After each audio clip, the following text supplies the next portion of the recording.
नमस्कार दोस्तों। आज मैं एक शब्द है दुख। दुख पे बात करने वाले हैं। दुख क्या है, वास्तविक में संसार में दुख क्या है, दुख है भी या नहीं है, या हम दुख को मान लेते हैं अपने जीवन में कि दुख ही है मेरे जीवन में।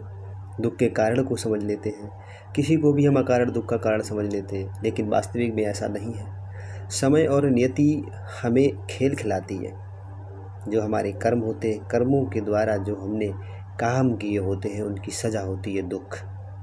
किसी व्यक्ति के द्वारा कभी किसी को कोई दुख नहीं दिया जाता है। केवल वो व्यक्ति उस मनुष्य के जीवन में निमित्त बनता है, कारण बनता है, बल्कि वो दुख देता नहीं है। दुख तो मनुष्य को मिलना ही स्वाभाविक है, उसके कर्म के आधार पर। दुख का कारण प्रेम, सुख का कारण प्रेम, ऐसा गीता में भगवान श्री कृष्ण ने कहा, और सत्य ही कहा है। क्योंकि जब हम किसी से अनन्य प्रेम कर लेते हैं और वो हमसे दूर जाता है तो हमें बहुत दुख होता है। वास्तविक में अगर हमसे कोई दूर जाए प्रेम करने वाला तो हमें दुख नहीं होना चाहिए। दुख का कारण तो मोह होता है।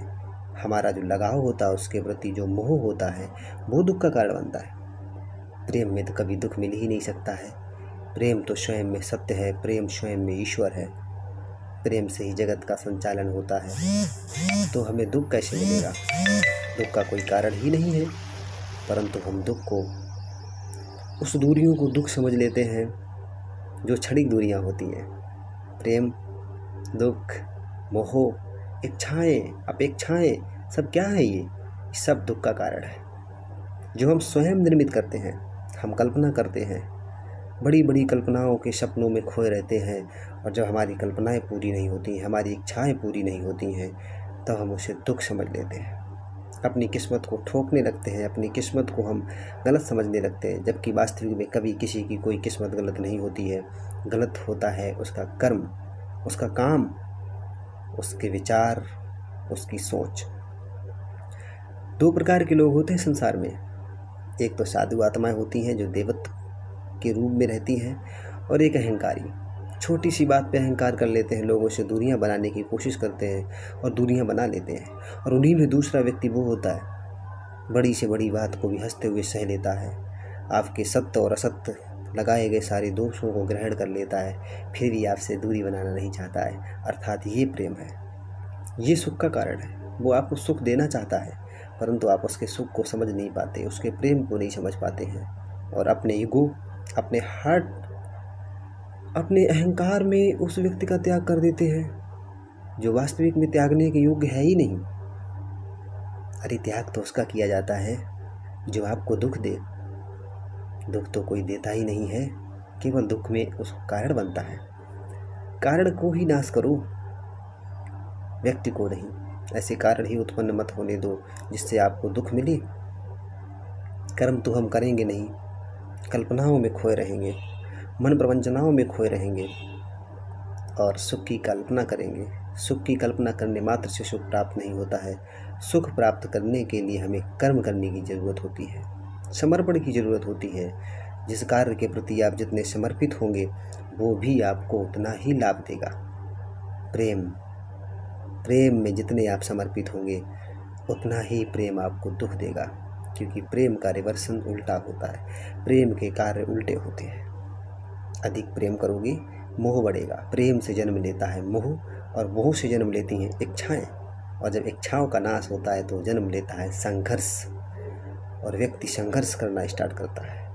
और जब संघर्ष करते करते वो अपने उस कार्य को पूर्ण नहीं कर पाता है, तब उसके हृदय में जन्म लेता है प्रतिशोध, और प्रतिशोध की आग में स्वयं जलता है, किसी दूसरे को नहीं। इसीलिए कभी भी हमें प्रतिशोध का विचार नहीं रखना चाहिए। कभी हमें किसी से द्वेष नहीं, सदा ही प्रेम करना चाहिए। प्रेम सुख का मार्ग है। उतना प्रेम करो जितना ईश्वर करते हैं सबको। ईश्वर तो सदा ही सबको प्रेम देते हैं। ईश्वर तो सभी के लिए सही नियम कानून बनाते हैं। तोड़ते तो हम हैं, दुख तो हम निर्मित करते हैं। वृक्ष को हम काटेंगे, छाया हमें कहाँ से मिलेगी? नहीं, क्योंकि वृक्ष से हमें प्रेम नहीं था। अगर वृक्ष से हमें प्रेम होगा तो हमें जरूर छाया देगा। सत्य प्रेम सदैव सुख का कारण बनता है। असत्य प्रेम अर्थात प्यार सदा ही दुख का कारण बनता है। प्यार क्षणिक होता है, प्रेम जीवन पर्यंत चलने वाला एक अस्त्र है, जिसको धारण करने वाला व्यक्ति कभी दुखी नहीं होता। प्रेम सदा स्वतंत्र रहता है, किसी के बंधन में नहीं, किसी के विचारों में नहीं बंधता। प्रेम तो स्वयं में सत्य है, ज्ञान है, योग है, स्वयं ईश्वर का रूप है। इसीलिए हमें प्रेम करना चाहिए, प्यार नहीं। जो प्यार करेंगे वो दुखी होंगे, जो प्यार नहीं करेंगे वो क्यों दुखी होंगे? उन्होंने प्रेम किया है। प्रेम माता से होता है, प्रेम पिता से होता है, प्रेम बहन भाइयों में होता है, प्रेम गुरु शिष्य के बीच में होता है, प्रेम पक्षियों से होता है, प्रेम नदियों से होता है, प्रेम प्रकृति से होता है, प्रेम अपने जीवन साथी से होता है। जीवन साथी में किसी भी प्रकार के दोष ना देखना ही प्रेम है।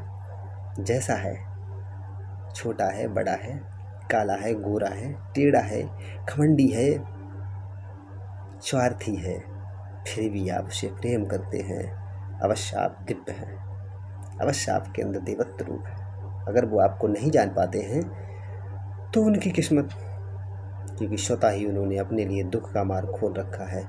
जिसे दुख में जीने की आदत है, जो दुख में ही जिसे जीना अच्छा लगता है, तो वो दुख में ही जिएगा, नहीं प्रेम को समझ पाएगा। इसीलिए चिंता का कोई विषय ही नहीं। जो आपका त्याग कर दे उसके लिए चिंता करने की ज़रूरत नहीं। जिसका आप त्याग कर दें उसकी चिंता करना ज़रूरत है। पता नहीं किस हाल में है आपने उसका त्याग किया है, जी पा रहा है या नहीं जी पा रहा है। आपकी चिंता में आपके लिए तो नहीं मर रहा है, कहीं आपको याद करके अपने जीवन को नाश तो नहीं कर देगा। इसलिए हमें उसकी चिंता करनी चाहिए जिसका त्याग आपने किया है, हमें उसकी चिंता नहीं जिसने आपका त्याग किया है। जय माता दी। ओम नमो भगवते वासुदेवाय नमः।